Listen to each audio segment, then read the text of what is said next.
All right, sports fans, how's everybody out there doing? William Martin coming at you one more time here on YouTube with another edition of the 300 Pounds of Sports Knowledge Podcast. Now, the Philadelphia Phillies currently sit atop the National League East as they are looking to win this division for a second consecutive year. But as the Phillies have themselves some good old playoff aspirations, their title hopes might have taken a blow with today's announcement that they will not have the services of starting pitcher Zack Wheeler for the remainder of this season. Now, Wheeler is expected to be out for the next 6 to 8 months. And why? Because unfortunately, for Zack Wheeler, he had to have undergo surgery recently to have a blood clot removed from his throwing shoulder, and of course, you wish him nothing but a fast and healthy recovery from this. Nonetheless, Wheeler last pitched for Philadelphia on August the 15th, and he gave up a pair of runs over 5 innings in the Phillies' win over the Washington Nationals. On the season, Zack Wheeler had a record of 10-5 with a 2.71 ERA with 195 strikeouts as he was in the conversation to win the National League Cy Young Award. Okay, now you got you have a situation where clearly the Phillies have themselves an absence in their rotation, and you got to ask yourself, how is Philadelphia going to be able to fill this void? Well, you look at the Phillies' team ERA this year. Coming into play today was a 3.77, which was fourth in the National League, while they are tops with 70 quality starts.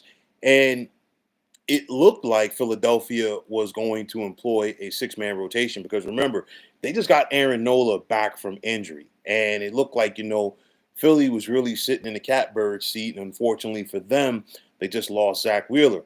So you got to ask yourself, will Philadelphia be able to weather the storm and find a way to win it all without Wheeler? And I say this because Philadelphia, they got themselves a solid chance to try to go out there and win it all.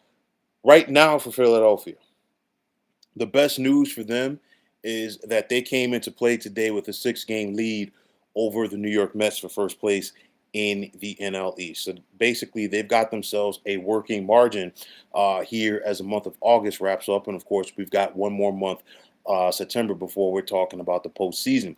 Nonetheless, even without Zack Wheeler, okay, the Phillies still have themselves a solid starting rotation. You look at Christopher Sanchez, the way he's been pitching this year, Jesus Luzardo, and of course, the hope is for Philadelphia to try to get Aaron Nola back to form because even before he went on the injured list this year, he really didn't look like Aaron Nola. Okay, so you want to try to get him back to form coming down the stretch of this regular season. And can the Phillies find a way to get more consistency out of veteran starting pitcher Taiwan Walker? Those are all questions that have to be answered for Philadelphia. And of course, you talk about the Phillies pitching, and as great as their starting pitching has been, unfortunately, their bullpen has not been great because the Phillies bullpen, unfortunately, has been very shaky, and they have not met a lead that they couldn't blow this year.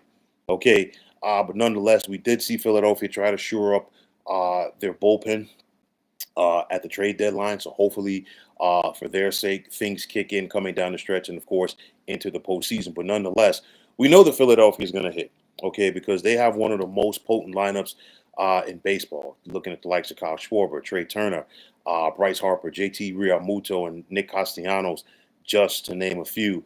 And the Phillies lineup can carry this team, okay, when they get going. Of course, like I said before, the question marks are going to be the back end of that rotation as well as the bullpen. But I think Philadelphia still got a shot. So, nonetheless, for manager Rob Thompson, he wants to try to go out there and push all of the right buttons for this team. And, for the most part, Rob Thompson has done that. You look at him in his 2.5 years as the manager of the Phillies. Of course, he got them to the postseason, got them to the World Series actually in 2022. When he took over midseason for Joe Girardi, Philadelphia's been back to the postseason under Rob Thompson in each of the last 2 years. They've won at least 90 games in each of the last 2 years. And Philadelphia has another opportunity to go out there and win 90 games this season. And like I said, they have the inside track to win the NL East once again. So it's one of those where, okay, Zack Wheeler is a key cog in this Philadelphia machine. There's no ifs, ands, or buts about it. But we have seen in recent years where teams that did go on to win the World Series, they lost a key player at some point during the year, and they were able to overcome it and win it all. Whether it be somebody in the rotation, whether it be somebody who's an everyday position player who has a big part on that team. Nonetheless, it's just a next man up mentality. And I think Philadelphia is going to try to find a way to roll with the punches. You look at the Phillies' upcoming schedule, they've got a series coming up next week with the New York Mets. And I highlight that because it's an opportunity for the Phillies to try to really put some more distance between themselves and the Mets. And of course, the Mets have had their fair share of ups and downs recently as they've taken on water. And of course, they're starting to look up at the Phillies in the standings. Nonetheless, these two longtime rivals do meet two more times this season. But if you're the Phillies and if you can find a way to have yourself a 7, maybe 8 game lead over second place in your division heading into the month of December, okay, you got to like your chances. Nonetheless, okay, turn away or cover your ears, Met fans, because we know what happened to the Mets, a different team, of course, but back in 2007, that Met team had a 7 game lead over the Phillies with 17 to go and missed out on the postseason. But nonetheless, if you're Philadelphia, you know what? It's all hands on deck, and it's the next man up to try to make up for the loss of Zack Wheeler. Still a big void in the Phillies rotation because we're talking about a guy who in 3 out of the last 4 seasons reached 200 strikeouts. We're talking about a guy for each of the last 2 years who made 32 starts for Philadelphia, and he was a guy that you could count on every fifth day to go out there and give your team a quality start. But nonetheless, they got to try to move on, and it's got to be the next man up.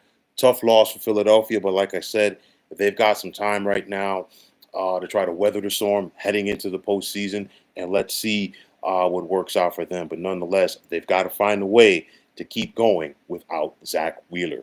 But folks, that is going to wrap it up. And as always, I want to take this time out to thank each and every one of you for checking out the 300 Pounds of Sports Knowledge podcast here on YouTube. And as always, if you like what you heard and saw in this podcast, you know what to do. Just hit that like button as well as subscribing to this channel. And like I always say, it's greatly appreciated. Also, if you're on the X, formerly known as Twitter, you can check me out at 300 Pounds of Sports. And like I always say, if you give me that follow, I will give you the follow right back. And the same goes for Instagram, where you can check me out at 300 Pounds of Sports Knowledge. Also, if you're on Facebook, you can check us out at Sports Depot 365. And as far as I'm concerned, one of the better sports debating groups going on social media. But until next time, fine folks, my name is William Martin. I'm signing off, and I'm saying thanks and take care. And thanks once again for checking out the 300 Pounds of Sports Knowledge podcast here on YouTube. Be well, everybody.